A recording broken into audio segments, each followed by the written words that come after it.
Hay una historia muy interesante a principios del siglo XX. Un buen día, en una casa en Londres, hay una familia. Son papá, mamá y una pequeñita de nombre Dorothy. Dorothy apenas tiene 3 años. Y es una monada de criatura que va y que viene todo el día y que habla un montón y que juega un montón. Se ríe todo el tiempo. Sus padres la ven como el mayor tesoro que han encontrado en la vida y de hecho es su único hijo y en un momento crítico de la vida. En aquellos momentos, el mundo estaba en una especie de proceso de cambio. Es un momento raro, porque todo el mundo está cambiando. Pero para ellos aquella maravilla de tener su niña pequeña ahí con ellos era algo estupendo. Está corriendo y escucha que alguien toca la puerta, por lo que, como buena chiquilla, sale disparada. Sí, disparada, como si alguien la estuviera llamando. De hecho, era la muerte. Dorothy tropieza cuando va bajando la escalera y cae estrepitosamente, golpeándose tan severamente la nuca, que cuando el médico de la familia, quien por cierto estaba tocando la puerta, entra a la casa y la revisa, determina que está muerta. Sí, la hermosa niña simpática, vivaracha y graciosa está muerta. Casualmente el médico de la familia va a visitarlos. Fue quien tocó la puerta y tiene ocasión de determinar que ahí mismo está muerta. Es un momento tensísimo. El médico llama a su ayudante para que vaya y traiga otro médico. No sabe qué hacer. Según contaba la historia de esta chiquilla, cuando llega el otro médico, ciertamente confirma lo mismo. La niña está muerta. No hay aliento, no hay latido cardíaco, no hay nada. La madre se desmaya y hay que acomodarla por ahí en algún lado. El padre no sabe qué hacer. El médico toma el cuerpo de la pequeña Dorothy, sube y lo recuesta en la cama, en un gesto de atención para no dejar ahí el cuerpecito en la escalera en esa posición horrorosa. Regresa para tratar de auxiliar a la madre que está desmayada y ver qué. Están discutiendo el tema y están esperando la llegada de un agente de policía para que tome nota de lo ocurrido. Va pasando el tiempo y alrededor de 1 hora después, cuando llegue el agente de policía a tomar nota del fallecimiento de Dorothy, el médico le indica que subió el cuerpo y lo ha colocado en la cama. El policía pide llevarlo ahí, que vea el cuerpo. Suben la escalera penosamente mientras abajo se escuchan los lamentos de la madre. Y el detalle es que, bueno, tal como usted se imaginará, en la habitación no había un cadáver. Había una niña jugando. Dorothy estaba sentada sobre de la cama jugando. Sí, algo había ocurrido. El médico prácticamente se desmaya también. Cuando baja y le dice a la madre que la niña no está muerta, que de hecho está viva y está jugando, la madre se vuelve a desmayar, obviamente. El médico está a punto del desmayo, el policía no entiende nada, el padre está que brinca de gusto, y el otro médico que había venido no lo puede creer, porque él acababa de ver, 1 hora atrás, el cadáver de una niña, desnucada en la escalera de su casa. Pero ahora estaba jugando alegremente en la cama. Dorothy nació en 1904. Cuando esto ocurre es 1907 aproximadamente. Dorothy, Louise, Edie llevaría una vida bastante buena. Sí. Sería una persona importante, pero no por lo que usted se imagina. Verá, cuando se recupera de aquel accidente de forma muy extraña, la familia vuelve a ser más cuidadosa y pone toda su atención en ella. Pero un año después de aquel accidente, en donde 2 médicos habían dicho que estaba muerta, pero una hora después estaba jugando en la cama, Dorothy comenzó a tener sueños muy extraños. Y le decía a sus padres que en sus sueños ella veía un edificio que no conoce, donde hay muchos jardines con árboles. Y esto la hace sentir triste, como si recordara algo. El padre le pregunta que si se parece a la escuela, ella dice que no. Que si se parece a alguno de los palacios británicos, por supuesto que no. Y de hecho la niña comienza a ponerse muy nostálgica hasta el punto en el que una mañana le dice a su padre que desea volver a casa. El padre se queda muy sorprendido y le dice: hija, esta es tu casa, siempre has vivido aquí. Desde que naciste siempre has vivido aquí, esta es tu casa. ¿A qué casa te refieres? La actitud de la niña, sin embargo, seguía empeorando. Y seguía platicando cosas. Y seguía describiendo lugares que los padres no conocían y a donde ella jamás había ido. Entonces los padres preguntaban: bueno, ¿y dónde está eso? Pero ella no podía decirlo. Ella solo veía en sus sueños aquellas imágenes, pero no sabía en dónde estaban. 1 o 2 años después, Dorothy, ya con unos quizás 7 años de edad, acompaña a sus padres al museo. Sí, al Museo Británico. Es un paseo regular. Es 1911, más o menos, cuando esto ocurre. Y era algo normal entre los londinenses ir al museo. Es un espectáculo, es agradable, pasan por algún lugar sabroso, etc. Además acababan de estrenar una sala especial dentro del museo, la sala egipcia. Una cosa preciosa. Era algo digno de verse. Además habían traído, igual y de mala manera porque mucho de esto se lo habían robado los británicos, pero habían traído numerosas piezas originales que estaban en los templos egipcios y los británicos las habían traído a Londres. Era algo que valía la pena ver. Por lo tanto, los padres de Dorothy deciden ir a ver aquello y llevan a la pequeña. Es inteligente. Seguramente le va a gustar. Aunque por supuesto, no creo que estuvieran preparados para lo que iba a ocurrir ese día. Ya se habían llevado una sorpresa. Cuando su hija despertó 1 hora después de haber estado muerta jugando. Pero las cosas serían raras, por supuesto. A partir de ese momento, me deja ir a un corte muy breve y regreso enseguida. La pequeña Dorothy acompaña a sus padres al museo, va emocionada. Es la primera vez que va. Entran y observan algunas cosas que están por ahí, de pronto ven el letrero de sala egipcia. El padre decide entrar, es el espectáculo principal. Pero apenas entrar, la chiquilla hace algo completamente raro. Se suelta de la mano de su padre y corre hacia las estatuas. Esas enormes estatuas de piedra que habían traído de los templos de Egipto son originales.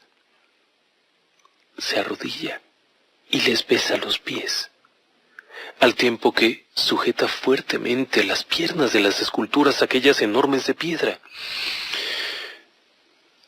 Uno de los guardias que está por ahí se acerca y le dice a los padres que la quiten. ¿Qué están haciendo? Pero la chiquilla no quiere separarse. La gente observa aquello y está sorprendidísima. Los padres no entienden qué está pasando. De hecho, cuando se aproxima el papá y le dice, ¿qué estás haciendo? Ella no puede asegurar una respuesta, no puede decir qué es lo que le está ocurriendo, pero sí puede decir algo. Siente un enorme alivio de ver aquellas imágenes que le son tan familiares. El padre pregunta, ¿dónde las habías visto? ¿Cómo que te son familiares? Y ella responde, en mis sueños. Y entonces comienza a ver algunos dibujos que están por ahí sobre cómo serían los antiguos templos egipcios. Y le empieza a decir a su padre, esto es lo que yo sueño. Pero no es así. El padre no entiende muy bien. Unos días después, hay una publicación especial en el periódico de Londres, en el Times. Ahí hay un documental o una especie de reportaje sobre Egipto. Cuando observa aquello, no lo puede creer. Y se sienta a llorar, amargamente. El padre le pregunta qué es lo que pasa, por qué está llorando. Y ella comienza a relatarle que ese lugar, ese edificio, no estaba así, está destruido. Y le explica a su padre cuál es su pesar, cuál es su tragedia. No pierda de vista que esto está ocurriendo en 1908, probablemente 1911, cuando ocurre todo esto. Y Egipto ocurrió 2500 años antes. O sea, la civilización egipcia había ocurrido 25 siglos atrás. No había forma de que la niña hubiera visto nada. Era muy pequeña. Era una enorme pregunta. La propia chiquilla Dorothy no puede decir qué es lo que ocurre en su mundo o por qué sabe esas cosas. Los días fueron pasando y se convierten en años. Durante todo este tiempo la chica siente una profunda fascinación por todo lo que tenga que ver con Egipto.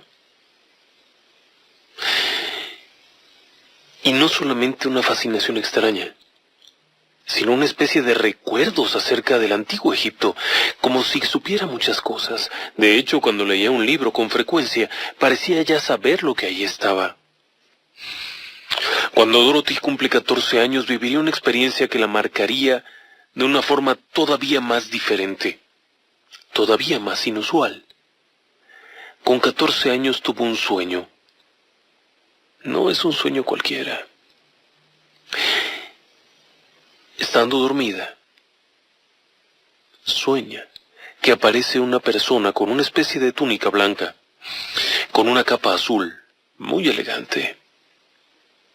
La reconoce de inmediato y le llama por su nombre, Seti. Y se sorprende, tal como confesaría después, para ella fue muy emocionante aquello, ver a Seti primero. Casualmente, Seti primero fue quien mandó construir el templo de Osiris en la ciudad de Abidos. Tras de esto, durante los 10 años siguientes, Dorothy comenzó a recibir mensajes. Claro, cualquiera hubiera dicho, es una persona con un problema mental, obviamente. Excepto que había un problema con los mensajes que Dorothy recibía. Primero los recibía solamente durante las fases de la luna llena. El resto del tiempo no tenía estos mensajes que surgían de su mano por medio de escritura automática, solamente en esas fechas. Y eran mensajes pequeños, que podían haber sido escritos por cualquiera, muy bien, excepto por un detalle. Estaban escritos en jeroglíficos. Sí, jeroglíficos. Dorothy escribía en el antiguo lenguaje de los egipcios. No pierda de vista que era muy joven, que no conocía nada de jeroglíficos, que no conocía nada de nada, y sin embargo estaba garabateando jeroglíficos. Y estaba convencida de conocer a Seti y de ser egipcia. Pero eso no era todo. A lo largo de aquellos textos que fueron sumándose en un pequeño libro. De hecho, muchos de estos textos que a lo largo de 10 años le llegaron, sumaron un texto de apenas 70 páginas. Estos pasajes, relatados en estas 70 páginas, incluían una buena parte de la vida previa de Dorothy. Y de hecho, Dorothy aseguraba en estos textos escritos que en otra vida, en una vida muy anterior, había sido una joven mujer. ¿Sí? Durante años reunió dinero y a los 29 logró comprar un pasaje para llegar a Egipto. Allí, tras haber desembarcado en Port Said, tomó el tren hasta el Cairo y se quedó ahí para siempre.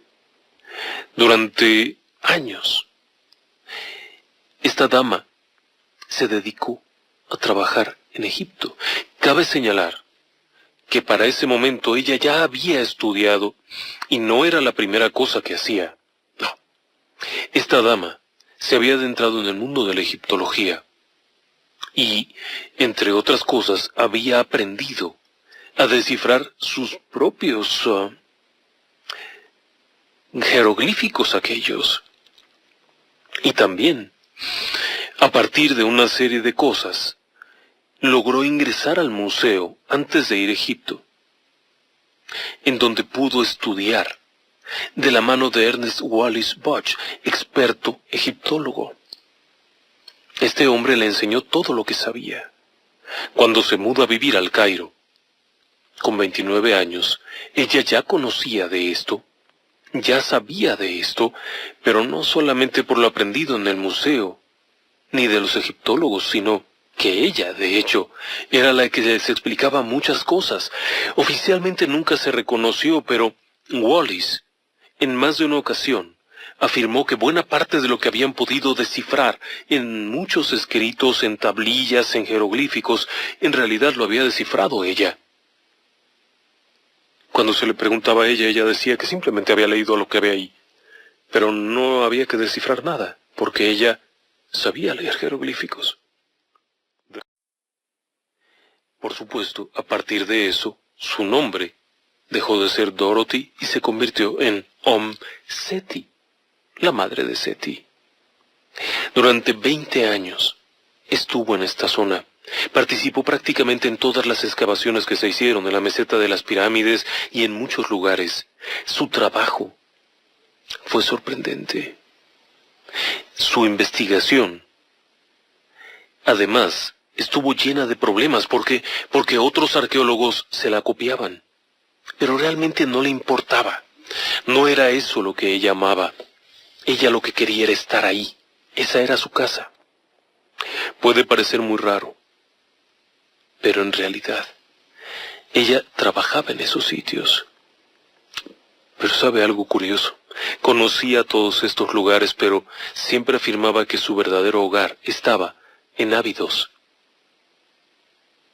Le tomaría muchos años llegar allá. Sería hasta 1952, cuando estuvo en Abidos. Allí fue cuando sintió algo rarísimo. De entrada, se mudó a vivir en una modesta casa de adobe a un lado del viejo templo. No había más esposo, el esposo se había ido. El hijo nunca más volvió a buscarla. El hecho de que fuera una persona tan excéntrica provocó que muchos se alejaran, salvo un montón de gatos, un burro y alguna serpiente. Pero su mundo era el templo de Seti, ahí, en Abidos. Continuó en sus investigaciones, dibujando, haciendo traducciones de los antiguos relieves. Cosas que nadie sabía cómo descifrar, ella las descifró. Oh, como ella decía, en realidad no descifraba nada, simplemente leía lo que ya conocía. Conoció tanto que se convirtió a la antigua religión egipcia, hacia sus rituales, a la usanza antigua. Y de hecho, conocía muchas de las cosas que poca gente había notado. El hecho es que, conforme fue avanzando en esto, tuvo muchas ocasiones de cosas exóticas, como por ejemplo relata en un momento dado un encuentro con el antiguo faraón Seti, primero, muerto por supuesto. Se dio cuenta que ella había sido parte de la vida de aquel faraón. Sí, había sido su amante, o por lo menos una de sus mujeres. ¿Qué era lo que había ocurrido con esta dama? Es muy difícil de saber. Seti solía preguntarle en estos sueños o en estas visiones cosas acerca de qué había ocurrido con Egipto, por qué había caído en ese desuso, por qué estaba todo destruido. El hecho es que, poco a poco, fue aprendiendo más y más cosas. Incluso llegó a hablar de la antigua Atlántida. Claro que podía ser muy raro, pero lo que le dijo Seti es que él no conocía bien el asunto porque eso no era egipcio y solamente lo había conocido como cualquier otro.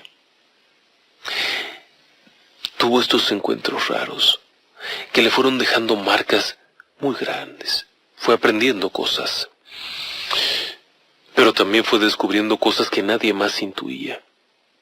Seti solía ser muy abierta en lo que descubría sin importarle que alguien más se acreditara los hallazgos. Tampoco le importaba si alguien decía que estaba loca. Ella lo que quería era estar ahí. Decía que nunca estaba sola porque con ella estaba Seti, quien había vivido en ese templo y quien había construido ese templo. Ahora, estaba completamente loca. Cuando se acercaba el día de su muerte, Seti tuvo todos los cuidados para que se preparara un funeral, como debía de haber sido en un principio. Preparó la forma en la que debería de hacerse, la forma en la que todo tendría que ser manejado cuidadosamente. Claro, no se pudo hacer todo tal cual por cuestiones legales, pero Seti fue enterrada muy cerca del templo, apuntando al occidente, como debe de ser según el antiguo Egipto. Pero ¿sabe qué es lo más sorprendente de toda esta historia? Que toda esta historia podría ser una enorme fantasía. ¿Sí? Podría ser simplemente la locura de una persona. Claro que existió. Dorothy Louise Eddy murió en 1981, nació en 1904. Es una persona real. Murió en Egipto, en la zona de Abidos, y claro que existió y todo eso es muy real. Pero toda la historia de los faraones y todo, usted podría decir, bueno, pudo haber sido una locura. Sí, pudo haber sido una locura, pero ¿sabe algo? Los relatos de esta mujer fueron particularmente interesantes. Primero, describió la forma original del templo, que en su momento no se podía conocer. De hecho, ella tardaría mucho tiempo en visitar el templo de Seti en Abidos.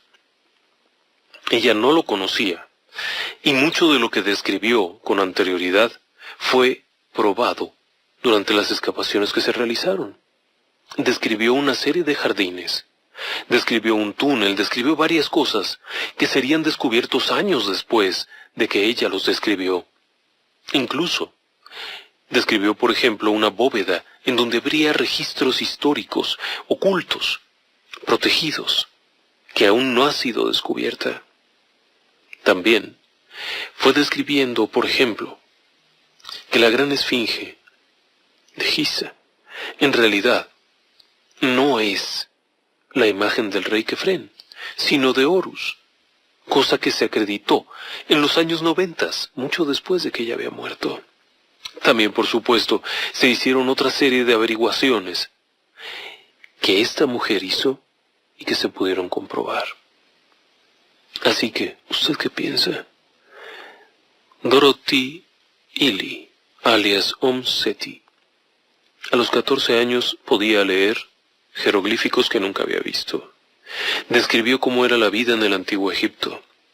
Describió cómo era Seti primero, cosa que en su momento no se sabía, aun cuando había algunos dibujos. Ella describió la edad y todo aquello referente a Seti que años después se ha venido concluyendo era cierto. Describió aspectos físicos que no eran fáciles de conocer, o por lo menos que no se podían conocer sin haber estado ahí. También describió cosas que solamente podían haber sido descritas por alguien que hubiera vivido en ese tiempo. Era en realidad una sacerdotisa del antiguo Egipto. Un personaje misterioso si usted lo quiere ver así, pero por demás interesante. ¿Me permitiría usted ir a un corte? Yo regreso enseguida.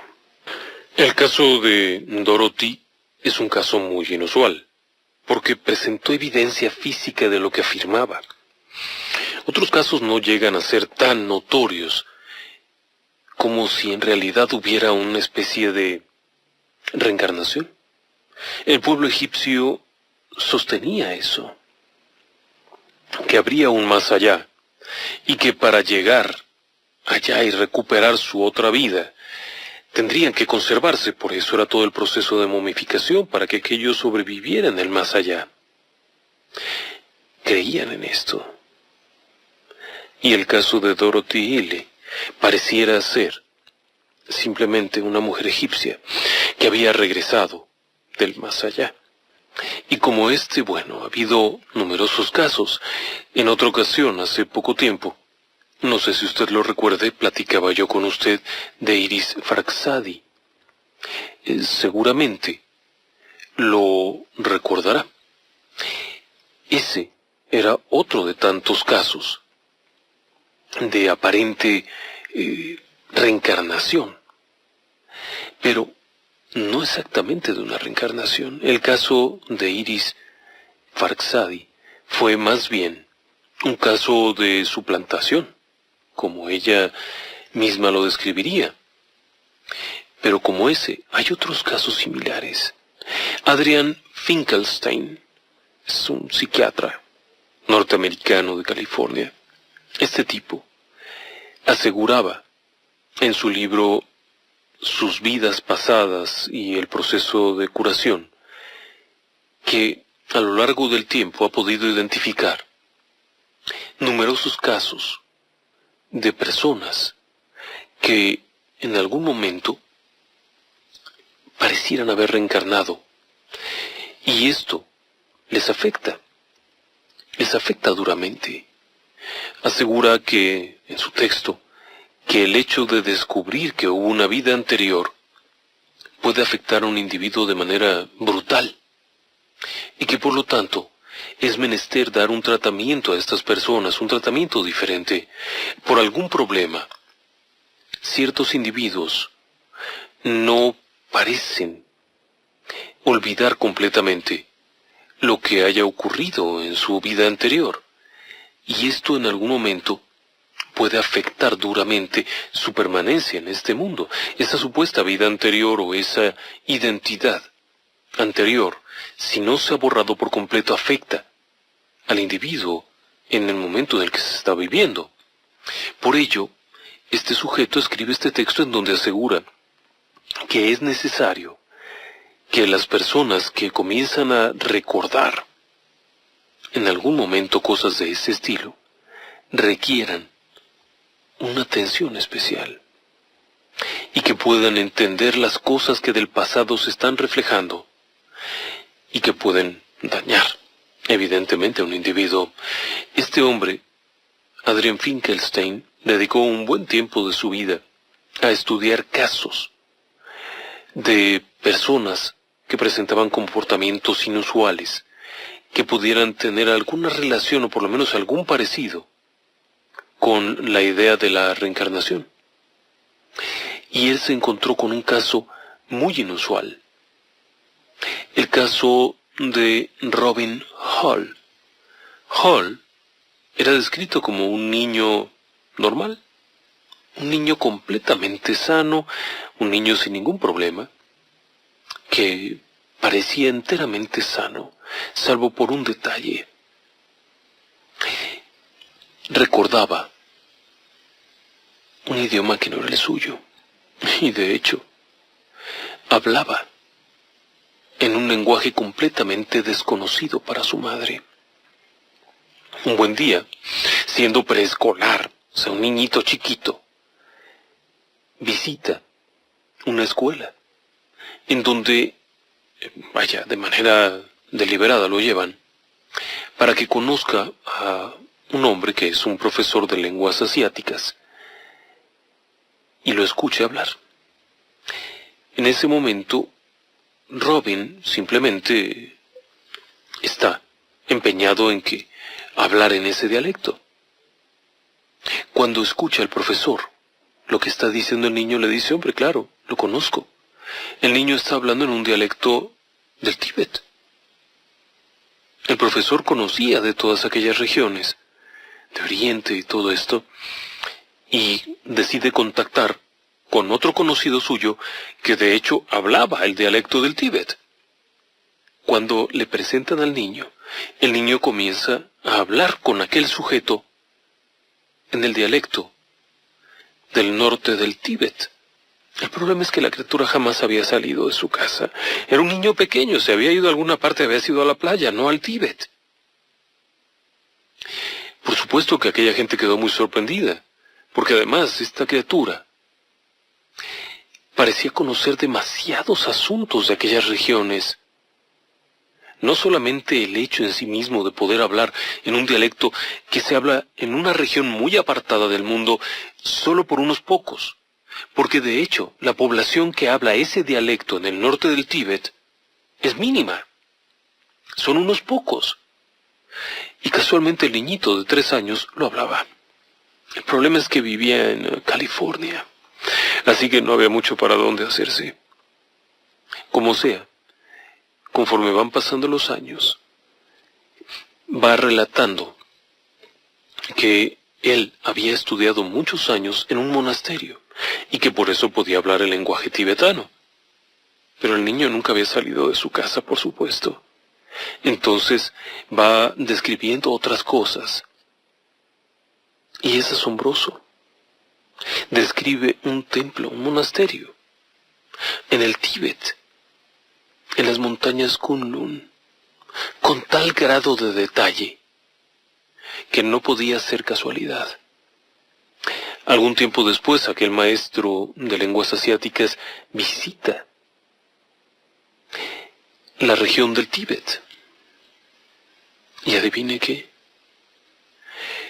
Descubre el templo de Kunlun, de las montañas Kunlun. Y es exactamente como lo describió el niño. Con lujo de detalle y pequeñas minucias, pequeñas cosas que realmente dejaron sorprendidos a propios y ajenos. Porque había descrito detalles que solo estando allí parado se podían ver.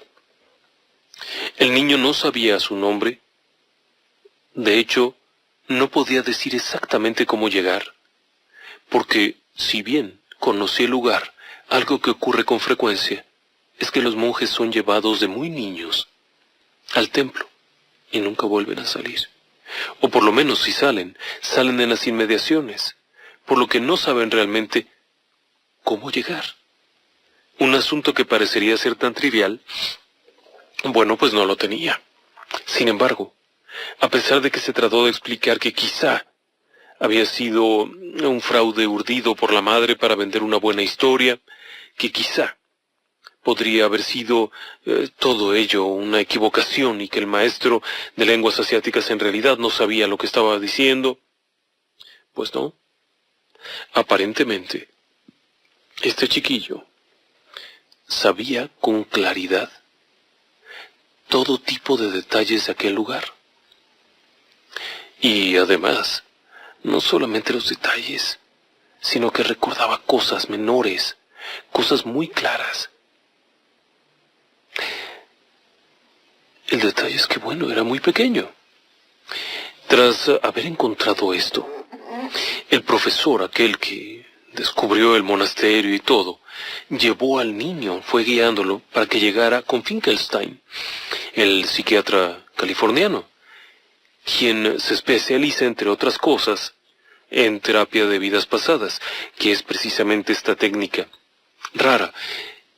No es un estafador, No es un charlatán tampoco, de hecho es parte del equipo del famoso Hospital Cedars Sinai, en Los Ángeles, y también catedrático de la Universidad de California en Los Ángeles, vamos, tiene licencia de psiquiatra.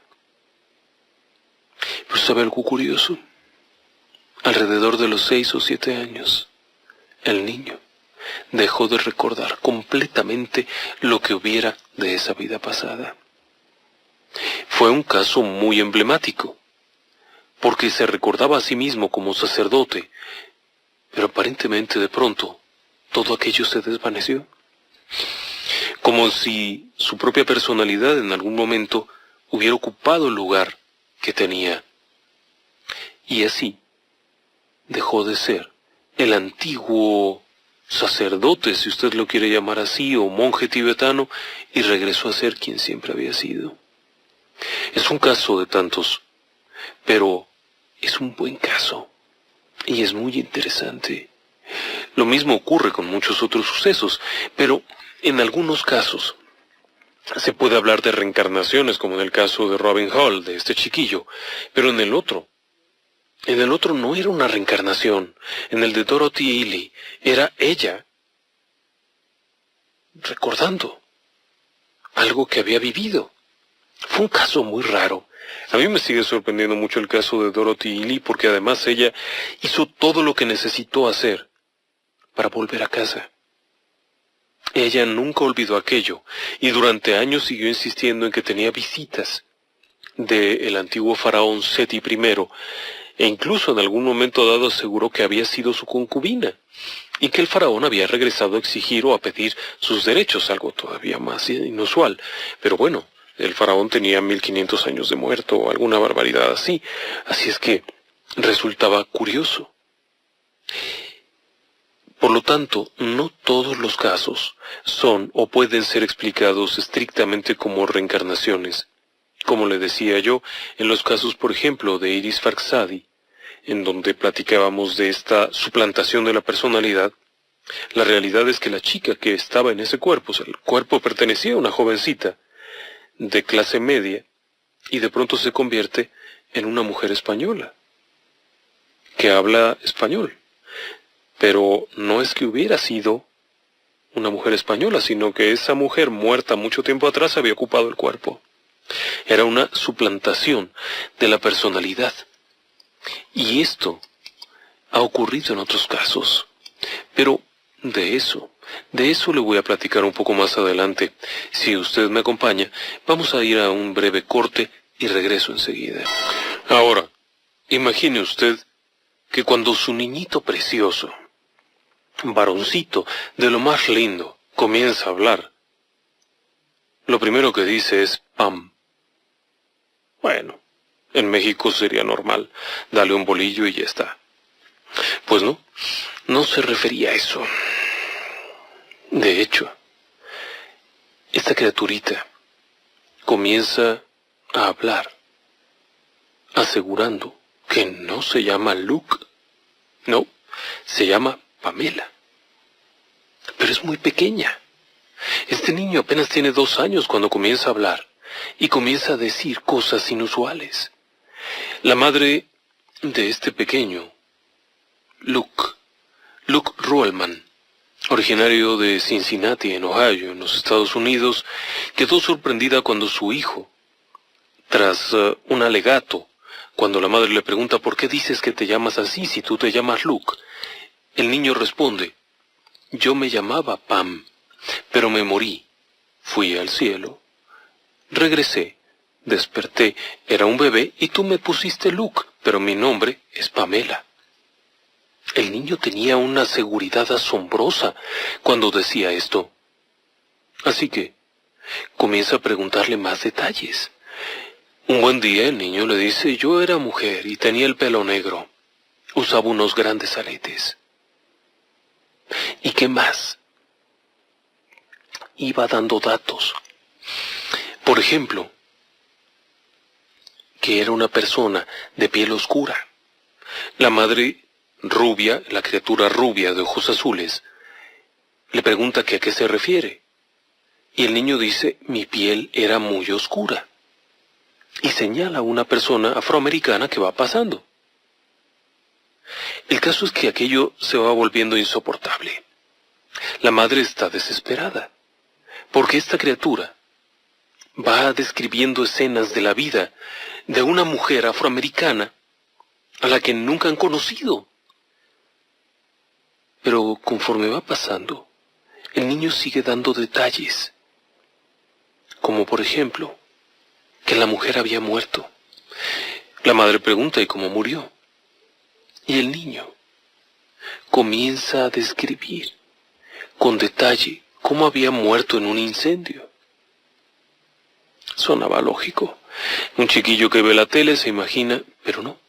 En este caso, el niño describía un lugar que él nunca había podido ver, el Hotel Paxton, en Chicago. De hecho, describe cómo murió en ese incendio. Cuando la madre pregunta, bueno, ¿y eso cuándo ocurrió? El niño nace en el año 2000.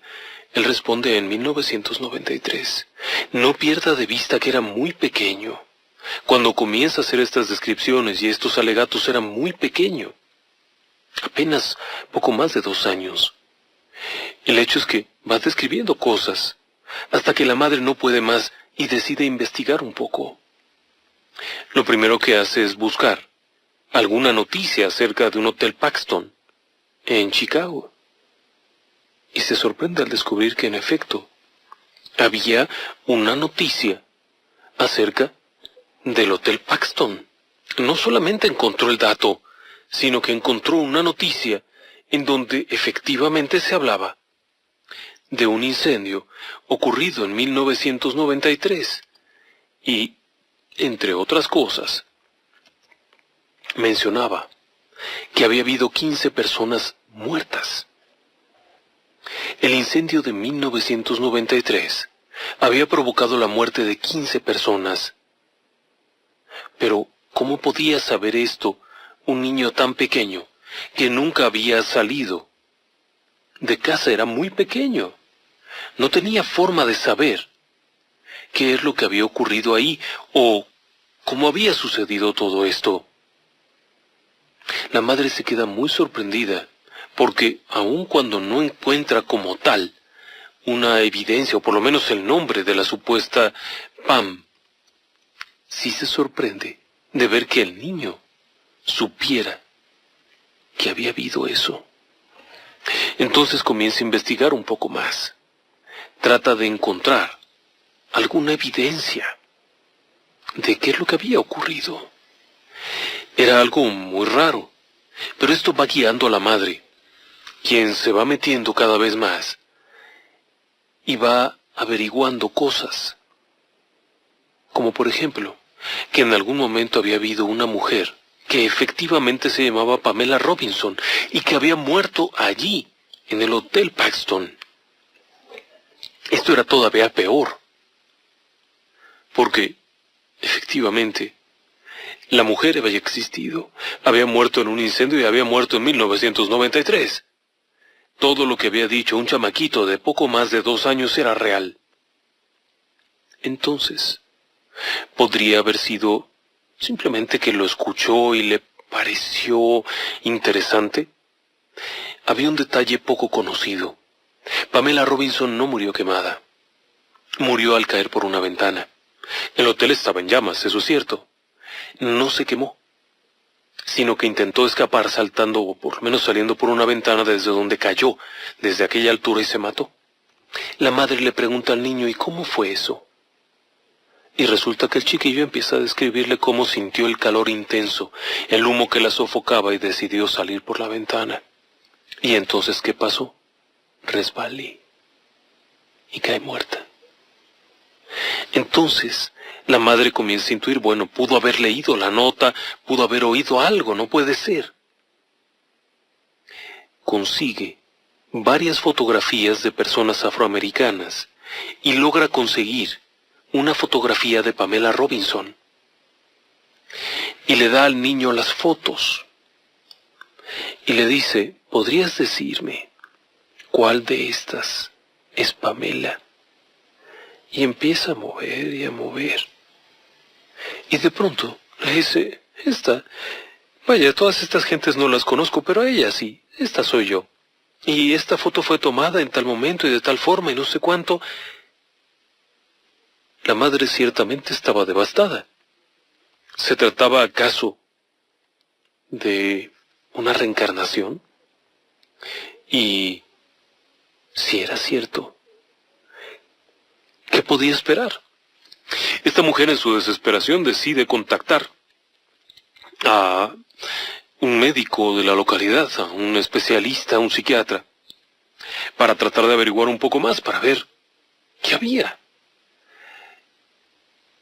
El médico simplemente le dice, déjalo pasar.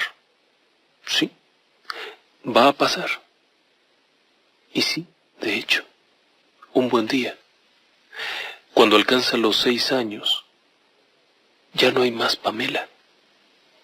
Se borra por completo todo. No queda nada más allí. Fue muy raro, pero de pronto desapareció. No estaba más. Llama la atención porque se repetía nuevamente, en el caso de Robin Hood y en este, pero irónicamente, en el caso de Dorothy, del primer caso del que le hablaba, ella se fue a la tumba sabiendo quién había sido. ¿Podría tener alguna correlación con el hecho de que sintiera la presencia de Seti?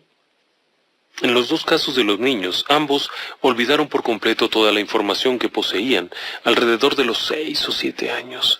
Pero Dorothy Ely, más conocida como Om Seti, siguió recordando hasta el último día de su vida. De hecho, preparó todo para esa muerte. Sí, para que el día de su muerte fuera, en la forma apropiada, su funeral. Es raro, pero llama la atención, ¿no cree? ¿Por qué no se queda conmigo mientras vamos a un breve corte? Otro caso también bastante interesante es el caso de un pequeñito de nombre James Lininger. Verá, todo comienza cuando los padres de James, Andrea y Bruce, notan algo raro en el niño. Andrea y Bruce son una pareja de profesionistas muy destacados, con una actividad frenética, con una vida muy ordenada. La pareja además ocupa puestos directivos en ambas, cada uno en una empresa, y tienen este hijo, que es además su sueño, vaya. Pero notan algo raro. Desde muy pequeño, de meses, el chiquillo juega con avioncitos. Un día encuentra un avioncito de colección que tiene su padre, lo toma y no lo suelta. Y a partir de ahí es una obsesión aquello. Hasta que de pronto, alrededor de los 2 años, poco más de 2 años, James comienza a sufrir episodios de terror nocturno. Sí. Despierta y grita, de forma sumamente preocupada. Cuando la madre le pregunta ¿qué pasa?, él responde, el avión choca, hay fuego, y el hombre pequeño no puede escapar. La madre se queda muy sorprendida, pero no entiende ni una palabra de lo que el niño está diciendo. Puede simplemente estar repitiendo algo que vio en la televisión. Incluso lo habla con su esposo y le dice, oye, no pongas documentales de la Segunda Guerra Mundial que pueda ver el niño. O algo, no le hables de la guerra. Pero el esposo es un hombre que jamás vería un documental de la guerra y tampoco le habla de eso. Y no hay abuelos. Ambos abuelos que podrían haberle platicado algo de la época de la guerra están muertos. Siguen buscando de dónde ha sacado esto. ¿Cómo es posible que el pequeño sepa ese tipo de cosas? En algún tiempo, la madre cree que el niño está describiendo algo que escucha, pero después descubre algo inusual. Describe cómo va aterrizando un avión es algo muy raro. ¿Y cómo hace el chequeo del aterrizaje? Esto la sorprende mucho porque empieza como si estuviera jugando. Pero al mismo tiempo describe algo que parece muy real, pero no lo dejan ver televisión así nada más. Lo único que ve son los programas normales de un chiquillo de esa edad. Esta historia es del año 2005, así es que lo que estaría viendo sería probablemente los Teletubbies. La madre decide comprarle un avión de juguete, muy bonito, muy detallado. La madre llega y se lo enseña, le dice, mira, es un avión, y mira, aquí tiene una bomba. El niño se voltea y le dice, no madre, eso no es una bomba, es un tanque de combustible dispensable. Y le pregunta, ¿qué es eso? El niño juega con el avión y le dice, es que este tanque es cuando llegas al punto lo sueltas, pero el niño tiene 3 años. Pero las pesadillas además se vuelven mucho peores. Grita, 3 o 4 veces a la semana se despierta frenéticamente gritando y repitiendo aquello de que el avión se estrella y hay fuego y el hombre pequeño no puede escapar.